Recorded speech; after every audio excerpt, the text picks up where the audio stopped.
Deer student, welcome to great aims for a new class. আজকের ক্লাসে উত্তরের সমভূমি অঞ্চল নিয়ে আলোচনা করব। এখান থেকে যে এসিকিউ কোশ্চেনগুলো হয় সেগুলো আলোচনা করা হবে এবং এটা পরীক্ষায় যেভাবে ব্রড কোশ্চেন হিসেবে আসার সম্ভাবনা আছে সেটাকেও সুন্দরভাবে ডিটেলসে আলোচনা করা হবে। তোমরা ক্লাসটা শুরু থেকে একেবারে শেষ পর্যন্ত মন দিয়ে দেখবে, প্রয়োজনে খাতায় নোটও করে নিতে পারো। এটা সামনের বছর অর্থাৎ 2024 মাধ্যমিক পরীক্ষার জন্য খুবই ইম্পর্ট্যান্ট একটা কোশ্চেন হতে চলেছে।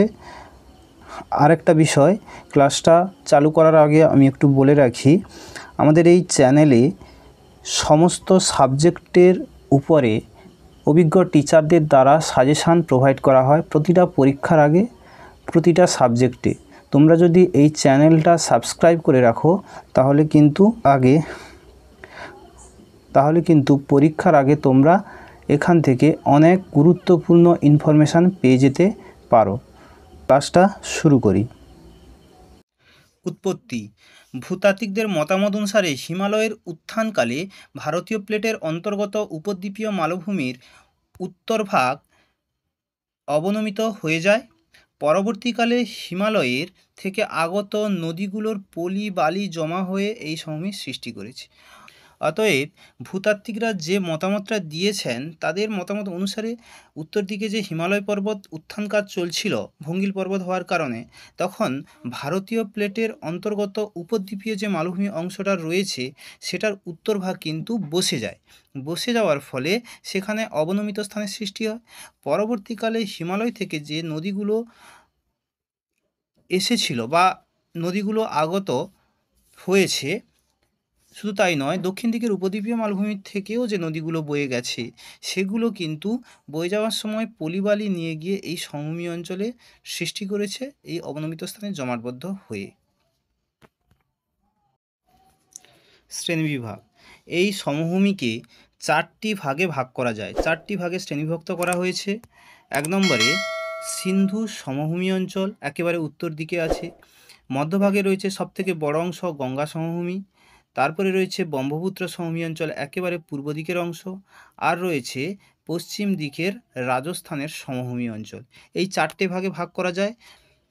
চলো আমরা প্রতিটা ভাগ সম্বন্ধে আলোচনা করে ফেলি ফটাফট, এবং প্রতিটা ভাগ থেকে আমরা সেখান থেকে যে এসিকিউ বা শর্ট কোশ্চেনগুলো হয়ে থাকে সেগুলোও আমরা কিন্তু ব্যাখ্যা করে নেব। প্রথমে রয়েছে সিন্ধু সমভূমি। সিন্ধু সমভূমির সৃষ্টিটা কিভাবে হয়েছে দেখে নেই। সিন্ধু নদী ও তার উপনদী বাহিত পলি বালি সঞ্চিত হয়ে পাঞ্জাব ও হরিয়ানা রাজ্যে এই সমভূমির সৃষ্টি হয়েছে। ভারতের উত্তর দিকে দুটি রাজ্য পাঞ্জাব ও হরিয়ানা, সেই যে দুটি রাজ্য রয়েছে সেগুলো কিন্তু সিন্ধু নদী বাহিত ও তার উপনদী বাহিত পলিবালি সঞ্চিত হয়ে কিন্তু সিন্ধু নদী ও তার উপনদী বাহিত পলিবালি সঞ্চিত হয়ে সমভূমির সৃষ্টি হয়েছে।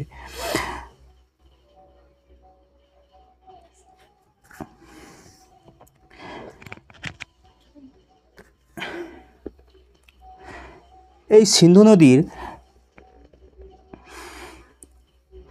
সিন্ধু সমভূমির উপরে যে শর্ট কোশ্চেনগুলো হয়ে থাকে বা এসিকিউ কোশ্চেনগুলো হয়ে থাকে সেগুলো নিয়ে আমি আলোচনা করছি। তাড়াতাড়ি সেগুলো একটু দেখে নাও এবং প্রয়োজনে এগুলো তোমরা ক্লাসে বা প্রয়োজনে এগুলো তোমরা খাতায় নোটও করে নিতে পারো। 1 নম্বরে দোয়াব। এখানকার যে উপনদীগুলো রয়েছে সেই উপনদীগুলোর মধ্যবর্তী সমভূমি অঞ্চল দোয়াব নামে পরিচিত। এখানকার উপনদীগুলোর মধ্যবর্তী সমভূমি অঞ্চল দোয়াব নামে পরিচিত। আমরা জানি সিন্ধু নদীর 5টি উপনদী রয়েছে, সেই 5টি উপনদীর মধ্যবর্তী স্থানে যে সমভূমি অঞ্চলগুলো রয়েছে সেগুলো দোয়াব নামে পরিচিত, যেমন বারি দোয়াব, রেজনা দোয়াব, চাচ দোয়াব ইত্যাদি। 2 নম্বর এসিকিউ কোশ্চেন ধায়া। ধায়া কি? সিন্ধু সমভূমির যেখানে ক্ষয়ের ফলে অনুচ্চর টিলাময় ভূমিভাগের সৃষ্টি হয়েছে তাকে ধায়া বলে। সিন্ধু সমভূমির যেখানে ক্ষয়ের ফলে অনুচ্চর টিলাময় ভূমিভাগের সৃষ্টি হয়েছে তাকে ধায়া বলে। বেট। 3 নম্বরে রয়েছে বেট। যে সমস্ত স্থানগুলি নবীন পলিমাটি দ্বারা গঠিত তাকে বেট বলে। ক্ষয়ের ফলে যেটা গঠিত হয়েছে সেটা অনুচ্চর টিলাময় ভূমিভাগ, সেটা হচ্ছে ধায়া সেটা কিন্তু অনুর্বর প্রকৃতির হয়। আর বেড হচ্ছে যে স্থানগুলো নবীন পলিমাটি দ্বারা গঠিত তাকে কিন্তু বেড বলে, এগুলো অনেকটা উর্বর প্রকৃতির হয়ে থাকে। মূলত চাষবাসটা এই বেড বা নবীন পলিমাটিতে গঠিত অঞ্চলে হয়ে থাকে। 4 নম্বরে যেটা রয়েছে চোষ বা খোস, যেটাই চোষ সেটাকে খোস নামেও কোনো কোনো জায়গায় ডাকা হয়ে থাকে। এই সময়ের উত্তর অংশের ক্ষয়প্রাপ্ত অংশ যেটা রয়েছে সেটা চোষ বা খোস নামে পরিচিত। সেটাও ধায়ের মতনই একটা ক্ষয়প্রাপ্ত অংশ, সেটা চোষ বা খোস নামে পরিচিত। এটাও কিন্তু অনুর্বর প্রকৃতির। এই ছিল সিন্ধু সমভূমির উপরে কিছু এসিকিউ কোশ্চেন। সাধারণত এর বাইরে আর কোনো এসিকিউ কোশ্চেন হয় না এখান থেকে। চলো দেখি পরের যে ভাগটা রয়েছে গঙ্গা সমভূমি অঞ্চল, সেটা নিয়ে আলোচনা। গঙ্গা সমভূমি উত্তরের সমভূমি অঞ্চলের সবথেকে বৃহৎ এই অংশটি দিল্লি, উত্তরপ্রদেশ, বিহার ও পশ্চিমবঙ্গে লক্ষ্য করা যায়।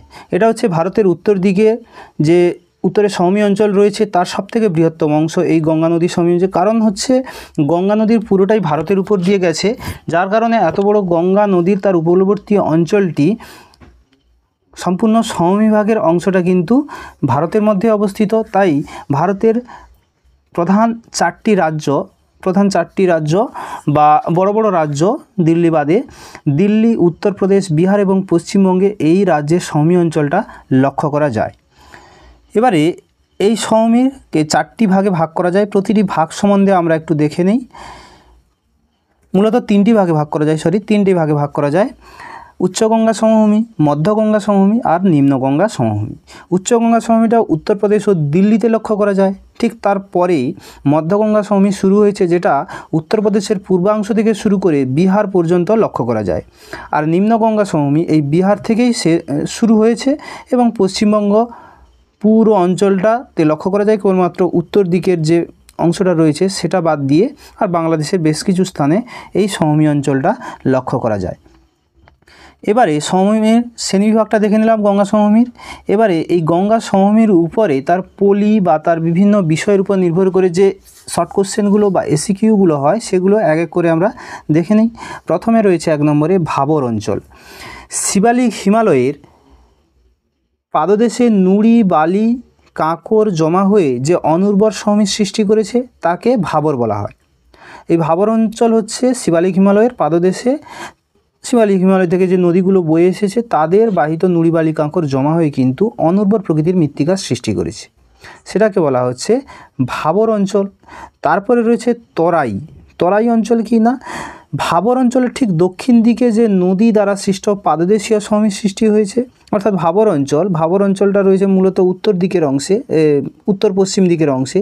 ঠিক তার দক্ষিণ দিকের অংশে যে নুড়ি, বালি, পাথর ইত্যাদি পর্বতের পাদদেশীয় অংশ, অর্থাৎ হিমালয় পর্বতের পাদদেশীয় অংশে জমা হয়ে সৃষ্টি হয়েছে তাকে বলা হচ্ছে তরাই অঞ্চল। তার পরের ভাগটা রয়েছে যেটাই ভাঙর, সেটাকে বাগর নামেও ডাকা হয়ে থাকে। উচ্চগঙ্গা সমভূমির যে অঞ্চলগুলো প্রাচীন পলি দ্বারা গঠিত তাদেরকে বলা হচ্ছে ভাঙর। তাহলে ভাঙরটা কি না, উচ্চগঙ্গা সমভূমির যে অঞ্চলগুলো প্রাচীন পলি দ্বারা গঠিত সেটাকে বলা হচ্ছে প্রাচীন পলি দ্বারা গঠিত। মনে রাখবে সবসময়ের জন্য, প্রাচীন পলি দ্বারা গঠিত যে অঞ্চলটা সেটাকে বলা হচ্ছে ভাঙর। 4 নম্বরে যে অংশটা রয়েছে খাদারটা কি না, উচ্চগঙ্গা সমভূমিরই অংশ। উচ্চগঙ্গা সমভূমি অঞ্চলের যে অঞ্চলগুলো নবীন পলিমাটি দ্বারা গঠিত তাকে বলা হচ্ছে খাদার। তাহলে প্রাচীন পলিমাটি দ্বারা গঠিত অঞ্চলটা হচ্ছে ভাঙর আর নবীন পলিমাটি দ্বারা গঠিত অঞ্চলটা হচ্ছে খাদার। তারপরে যেটা রয়েছে সেটা হচ্ছে রে বা কাল্লারটা কি না, গঙ্গা সমভূমি অঞ্চলে যে সমস্ত শুষ্ক, রুক্ষ, অনুর্বর, লবণাক্ত ভূমিভাগ রয়েছে, তো এত সময় যে ভূমিভাগগুলো সম্বন্ধে পড়লাম সবগুলোই কিন্তু কোনোটাই লবণাক্ত মাটি নয়, সবগুলোই কিন্তু মাটি বা পলি মাটি। তার মধ্যে কিছু কিছু স্থান অর্থাৎ নিচু অঞ্চলগুলো যে রয়েছে সেগুলোকে বলা হচ্ছে রে বা কাল্লার, কারণ এগুলো হচ্ছে লবণাক্ত মৃত্তিকা দ্বারা গঠিত। এগুলো খুবই শুষ্ক, রুক্ষ এবং অনুর্বর প্রকৃতির হয়ে থাকে, এই রে বা কাল্লার। 6 নম্বরে যেটা রয়েছে ভুর। গঙ্গা সমভূমি অঞ্চলে ভুর কাকে বলে না, দোআবের বালি গঠিত ভূমিভাগকে ভুর বলা হয়। অর্থাৎ গঙ্গা, যমুনা এবং তার উপনদীগুলোর মাঝে যে দোয়াব অঞ্চলগুলো গড়ে উঠেছে, সেই দোয়াব অঞ্চলগুলো যদি বালি দ্বারা গঠিত হয় তখন তাকে বলা হয় ভূর, পরের ভাগ ব্রহ্মপুত্র সমভূমি। তো এই ব্রহ্মপুত্র সমভূমি কোন কোন রাজ্যে আছে প্রথমে দেখে নেই। অরুণাচল প্রদেশ এবং আসামে সাধারণত এই সমভূমি লক্ষ্য করা যায়। মূল অংশটা, বেশিরভাগ অংশটাই হচ্ছে আসামে লক্ষ্য করা যায়, আর অরুণাচল প্রদেশের উপর দিয়ে ব্রহ্মপুত্র নদী আসার সময় তার তীরবর্তী অঞ্চলে কিছু কিছু জায়গায় সমভূমি অঞ্চল লক্ষ্য করা যায়। এবারে এই ব্রহ্মপুত্র সমভূমি অঞ্চলের কয়েকটা বৈশিষ্ট্য দেখে নেই। তো এখান থেকে ঘুরিয়ে ফিরিয়ে শর্ট কোশ্চেন অনেক সময় দিয়ে দেয়, বলে দিচ্ছি কী কী শর্ট কোশ্চেনগুলো দিতে পারে। তো বৈশিষ্ট্যটা প্রথমে দেখে নিই। 1 নম্বরে, এটি একটি প্লাবন সমভূমি। এই ব্রহ্মপুত্র সমভূমি এটি একটি প্লাবন সমভূমি, অর্থাৎ নদী প্লাবিত হওয়ার সময় তার পলিবালি দুই কূলে জমা হয়ে এই সমভূমি অঞ্চলের সৃষ্টি হয়েছে। 2 নম্বরে, ব্রহ্মপুত্র তার উপনদীর পলিবালি সঞ্চিত হয়েই সৃষ্টি হয়েছে, যেটা একটু আগে বললাম আমি। 3 নম্বরে, সমুদ্র সমভূমিটিকে দেখতে সরার মতো হয়, অর্থাৎ এই যে ব্রহ্মপুত্র সমভূমি অঞ্চল এটাকে দেখতে অনেকটা সরার মতন। সরা বলতে নৌকা বা অবনমিত কোনো স্থান, এই ধরনের। মাঝখানটা উঁচু এবং দুদিকটা হচ্ছে, মাঝখানটা নিচু এবং দুদিকটা উঁচু, এরকম দুদিকটা উঁচু হয়ে থাকে আর মাঝখানটাই কিন্তু নিচু হয়ে থাকে। এই ধরনের বা এরূপ ভূমিভাগকে সরার মতো বলা হয়। তো 4 নম্বর যেটা, সেটা কি না, এখানে অসংখ্য জলাভূমি এবং অশ্বক্ষুর আকৃতির হ্রদ দেখা যায়, অর্থাৎ ব্রহ্মপুত্র নদীর যে নিম্ন অববাহিকা অঞ্চলটা রয়েছে সেখানে প্রচুর জলাভূমিও রয়েছে এবং অশ্বক্ষুর আকৃতি হ্রদও দেখা যায়। চলো পরের ভাগটা দেখে নিই। রাজস্থান সমভূমি। ভারতের পশ্চিমে সমগ্র রাজস্থান, পাঞ্জাব, হরিয়ানা, গুজরাটের কিছু অংশ নিয়ে এই সমভূমি অঞ্চলটি গঠিত। তাহলে কোন কোন রাজ্যে এই সমভূমি অঞ্চলটি দেখা যায়? রাজস্থান, পাঞ্জাব, হরিয়ানা, গুজরাট। এই রাজ্যে মূলত রাজস্থান সমভূমি অঞ্চল দেখা গেলেও সমগ্র অংশের বা রাজস্থান সমভূমির মূল অংশটা কিন্তু রাজস্থানেই দেখা যায়। পাঞ্জাব, হরিয়ানা, গুজরাটে কিছু কিছু অংশ লক্ষ্য করা যায়। এবারে এই রাজস্থান সমভূমি অঞ্চলের মূলত মরুভূমি অঞ্চল দিয়ে গঠিত। তো এটা আরাবলী পর্বত থাকার কারণে এখানে সাধারণত এই থর মরুভূমির সৃষ্টি হয়েছে। এবারে এই রাজস্থান সমভূমি অঞ্চলের বৈশিষ্ট্য অথবা এখান থেকে যে যে শর্ট কোশ্চেনগুলো হয়ে থাকে, রাজস্থান সমভূমি অঞ্চলের বিভিন্ন যে ভূমিরূপগুলো রয়েছে সেগুলো সম্বন্ধে একটু আলোচনা করব আমি। এবারে প্রতিটাই কিন্তু শর্ট কোশ্চেনের জন্য খুবই গুরুত্বপূর্ণ, তোমরা কিন্তু এগুলো খাতায় নোট করে রাখবে প্রয়োজনে। তো প্রথমে রয়েছে বাগার। বাগারটা কি না, আরাবল্লী পর্বতের পাদদেশে যে বালিময় তৃণভূমি অঞ্চল রয়েছে তাকে বাগার বলে। আরাবল্লী পর্বতের পাদদেশীয় অংশে অর্থাৎ পশ্চিম ভাগের পাদদেশীয় অংশে যে বালিময় তৃণভূমি অঞ্চল রয়েছে তাকে বাগার বলে। 3 নম্বরে যেটা দেখতে পাচ্ছি আমরা রোহি। রোহিটা কি না, আরাবল্লী পর্বতের নদী দ্বারা যে প্লাবনভূমির সৃষ্টি হয়েছে তাকে রোহি বলে, অর্থাৎ আরাবল্লী পর্বত থেকে কিছু নদী সৃষ্টি হয়েছে, সেগুলো বয়ে যাওয়ার সময় তার পাদদেশীয় অংশে অর্থাৎ আরাবল্লী পর্বতের পাদদেশীয় অংশে প্লাবনভূমির সৃষ্টি করে যে ভূমিরূপটির সৃষ্টি করেছে তাকে কিন্তু রোহি বলা হয়। 4 নম্বরে যেটা দেখতে পাচ্ছি থালি। থালিটা কি না, পশ্চিমাংশে যে বালিময় সমভূমির সৃষ্টি হয়েছে তাকে ক্ষুদ্র মরু বা থালি বলে, অর্থাৎ আরাবল্লী পর্বতের আরও পশ্চিম দিকে যেখানে বালিময় সমভূমির সৃষ্টি হয়েছে, যেখানে কোনো তৃণভূমি দেখা যাবে না, শুধুমাত্র বালি আর বালি, এই ধরনের সমভূমিকে বলা হচ্ছে থালি। এটাকে ক্ষুদ্র মরুও বলা হয়ে থাকে। তারপরে 5 নম্বরে হামাদা। হামাদা কি না, ক্ষুদ্র মরুর পশ্চিম ভাগে, অর্থাৎ যে আমরা একটু আগে দেখলাম থালিটা দেখলাম, এই থালিরও পশ্চিমাংশে কি দেখতে পাই আমরা না, যে বালি ও পাথরে ঢাকা মরুভূমি রয়েছে তাকে বলা হচ্ছে হামাদা। 6 নম্বরে মরুস্থলী। মরুভূমির একেবারে পশ্চিম প্রান্তে বালিময় শুষ্ক রুক্ষ উদ্ভিদ ও প্রাণহীন প্রকৃত মরুভূমিটিকেই মরুস্থলী বলে। তাহলে মরুস্থলীটি কোনটা? রাজস্থানের একেবারে পশ্চিম দিকে, যেটা আমরা মূলত মরুভূমি হিসেবে রাজস্থানের মরুভূমি বলেই জানি, সেই মরুভূমির একেবারে পশ্চিম প্রান্তে যেটা হচ্ছে ধুধু বালিময় শুষ্ক রুক্ষ এবং উদ্ভিদ ও প্রাণহীন প্রকৃত মরুভূমি অঞ্চলটা তাকেই মরুস্থলী বলে। এখানে থর মরুভূমি দেখা যায়, এটাই মূলত রাজস্থানের মরুভূমি।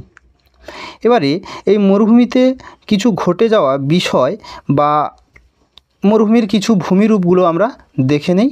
প্রথমে রয়েছে ধৃয়ান। ধৃয়ান কি? মরুভূমিতে প্রচণ্ড বালি প্রবাহিত হয় বা প্রচুর বালির ঝড় হয়। মাঝে মাঝে এই বালির ঝড়ের ফলে চলমান বালিয়াড়ি বলতে বোঝায় যে বালির ঝড়ের ফলে কোনো জায়গার বালুকা রাশি এক স্থান থেকে অন্য স্থানে স্থানান্তরিত হয়ে যায়, সেখানে জমা হয়ে বিভিন্ন ধরনের বালিয়াড়ি সৃষ্টি করে। এই ধরনের চলমান বা স্থানান্তরিত বালিয়াড়িকে বলা হয় ধৃয়ান। তারপরে রয়েছে রান। রান কি? থর মরুভূমিতে লবণাক্ত জলের হ্রদকে রান বলে। থর মরুভূমিতে লবণাক্ত জলের হ্রদকে রান বলে। লাস্ট রয়েছে ধাঁধ।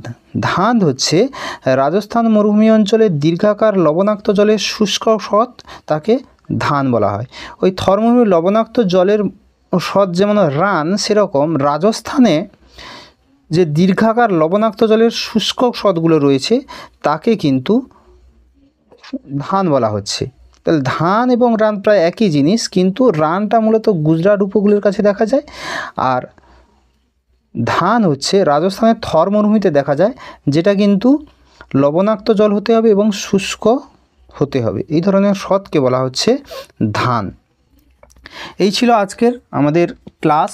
এই ক্লাসে আমরা এই চ্যাপ্টারের উপরে সমস্ত শর্ট কোশ্চেন, এসিকিউ কোশ্চেন এবং এটা ব্রড কোশ্চেন হিসেবে লিখলে কেমনভাবে লিখতে হবে সেটা আমরা আলোচনা করলাম। তোমাদের যদি ক্লাসটা পছন্দ হয়ে থাকে তোমরা অবশ্যই এই চ্যানেলটাকে সাবস্ক্রাইব করে রাখবে এবং আমাদের প্রত্যেকটা ভিডিও তোমরা ফলো করবে, তাহলে তোমাদের ভূগোলের জন্য কোচিং বা টিউশন নেওয়ার কোনো প্রয়োজন হবে না। এখান থেকে অবশ্যই 100% কমন কোশ্চেন পেয়ে যাবে। আমাদের ভিডিওর নিচে জিওগ্রাফির উপরে সমস্ত কোশ্চেন, অর্থাৎ শর্ট কোশ্চেন, এমসিকিউ, এসিকিউ এবং ব্রড কোশ্চেনের PDF পরবর্তীকালে দিয়ে দেওয়া হবে। Thank you. দেখা হচ্ছে আবার পরের ক্লাসে।